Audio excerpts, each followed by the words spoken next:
구독, 좋아요 꼭 눌러주십시오. 구독, 좋아요.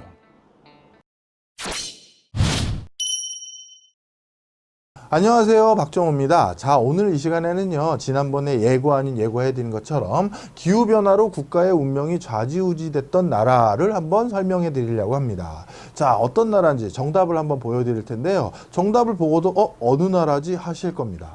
자, 정답은 이 나라입니다. 혹시 이 나라 국기 보신 적 있으세요? 일본도 아니고 싱가포르도 아닌 것 같고 뭐 이게 어디지? 라고 생각하실 수가 있는데 맞습니다. 이 국기가 사용된 지가 얼마 안 됐어요. 바로 어디냐면 그린란드입니다. 그린란드가 바로 기후변화 때문에 국가의 운명이 좌지우지됐던 대표적인 나라라고 할 수 있죠.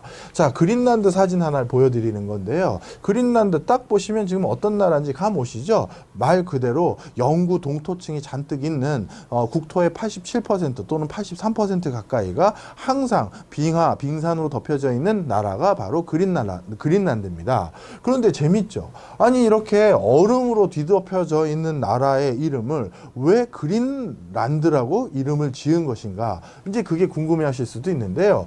저 나라가 이름이 그린란드라는 이름을 갖게 된 이유는 바로 바이킹 때문입니다. 북유럽의 바이킹은 9세기, 8세기 경에는 그야말로 원거리 항해를 할 수 있을 만큼 정말 바다 항해의 최고수가 됐었습니다. 그래서 우리가 역사책에서 아는 것과 달리 사실 북아메리카, 미국을 처음 발견한 그 민족도 콜럼부스가 아니라 사실 이게 진짜 역사인데요. 사실 바이킹이에요. 바이킹이 진작부터 북아메리카라는 대륙이 있음을 알고 있었습니다. 근데 우리는 뒤늦게 이제 콜럼부스가 마치 아메리카 대륙을 발견한 것처럼 알려져 있지만 사실은 바이킹입니다.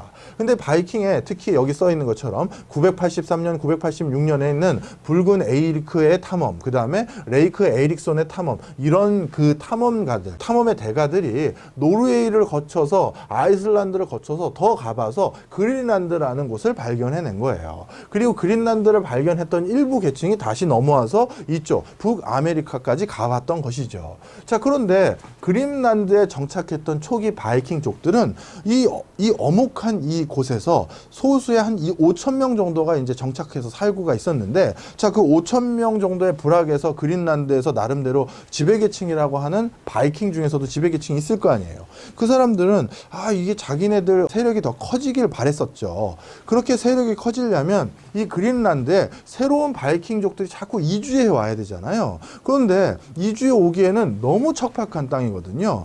여기에서는 어느 정도 척박한 땅이냐면 1년에 영하 40도 정도 되는 겨울이 거의 10개월 가까이가 넘습니다. 그리고 여름이라고 불리울 때가 한 20일 정도, 20일에서 길게 보면 한 달인데요. 그때가 있는데 이것도 여름이라고 부르기에는 좀 뭐한 게 한 20도 정도 되는 게 끝이에요. 그럼 그 여름철에는 좀 살만한 것이냐?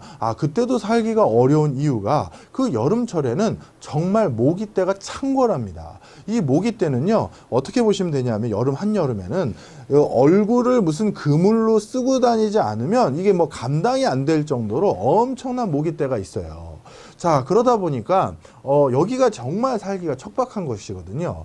원래 그렇게 척박했던 땅을 왜 그러면 983년부터 986년 이때는 가서 살 수 있었느냐? 그때가 지구 기온이 약간 온난화됐던 시기였습니다. 그래서 지구 온도가 조금 올라가서 여기에 그래도 항상 목초지가 생길 정도까지 그 당시 지구 온도가 올라간 거예요. 그러니까 여기에서 뭔가 풀어놓고 키우거나 그래서 가축을 키우면서 그걸로 생계를 유지하거나 또는 경작을 할 수 있는 땅이 조금은 있었던 것이죠. 자, 그래서 그 당시에는 여기 이렇게 왔는데 그럼에도 불구하고 그 한정된 공간에 이주하는 사람이 너무 적어서 어떻게 한 거냐?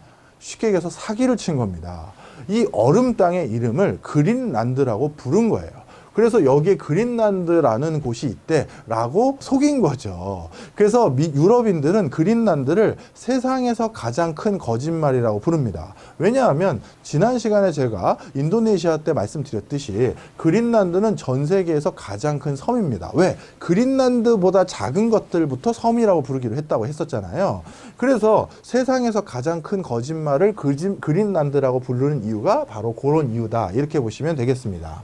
자, 그래서 그래서 노르웨이 사람들이 페로 제도를 지나서 아이슬란드 지나서 바로 초기에 정착했던 지역, 그 다음 정착했던 지역들이 여기고요. 그 다음 나중에 이제 저기 북아메리카까지 넘어간 사람들이 많다, 이렇게 보시면 되겠습니다. 이렇게 그린란드라는 곳에 사람이 살 수 있었던 가장 큰 이유는 바로 지구 기온이 상승해서, 그래서 유럽인들이 넘어왔고요. 그 다음에 그럼 원래 원주민은 없었느냐? 아닙니다. 원래 원주민은 이구이트족이라고 에스키모와 비슷하게 생긴, 에스키모예요, 쉽게 얘기해서. 에스키모인데 에스키모족이 여기서 살고 있었는데, 이 에스키모족은 오히려 우리 사람들과 비슷합니다. 유럽 얼굴이 아니라요, 우리 동양인들 중에서 몽골계에 가까운 사람들이 자꾸 이제 이주해서 올라가서 여기까지 가서 살고 있었던 원주민들이 꽤 있었죠. 자, 그런 원주민들은 있었지만 바이킹족이 그 뒤에 여기 이주를 했고, 초창기에는 원주민과 바이킹족의 사이가 너무 안 좋았다고 하더라고요.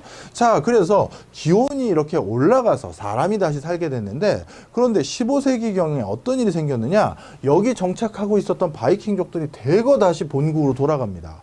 왜냐하면 이 15세기가 바로 우리 전 지구의 또 기온이 다시 낮아졌어요. 예. 소빙하기라고 불리울 정도로 기온이 다시 낮아져 버렸습니다. 그러다 보니까 어떤 일이 생겼냐면, 여기 그나마 살 수 있었던 터전이 다시 동토층이 돼버리니까 가축을 키우거나 아니면 재배를 하기가 어려워져서 많은 사람들이 다시 돌아가 버렸던, 그래서 기후변화 때문에 그린란드의 운명이 그때도 또 좀 바뀌어 버렸던 그런 이유가 생겼습니다.